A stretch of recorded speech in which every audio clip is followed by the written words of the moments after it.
சர்வதேச விண்வெளி ஆய்வு மையத்தின் கமாண்டராக மீண்டும் பொறுப்பேற்ற இந்திய வம்சாவளியை சேர்ந்த நாசா விண்வெளி வீராங்கனை சுனிதா வில்லியம்ஸ். விண்வெளி ஆய்வில் புதிய மைல்கல்லை எட்டியுள்ள இந்த சாதனை குறித்து பார்க்கலாம்.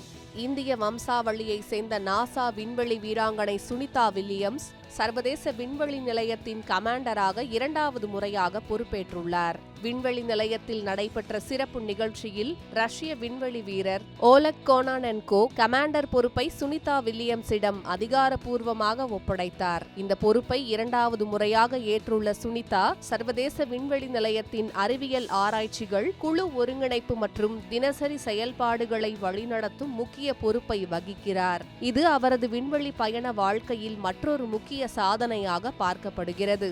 சுனிதா வில்லியம்ஸ் மற்றும் நாசா விண்வெளி வீரர் புட்ச் வில்மோர் போயிங் நிறுவனத்தின் ஸ்டார் லைனர் விண்கலத்தின் மனிதர் பயண சோதனை மிஷனில் 2024 ஜூன் 5ஆம் தேதி சர்வதேச விண்வெளி நிலையத்தை அடைந்தனர்.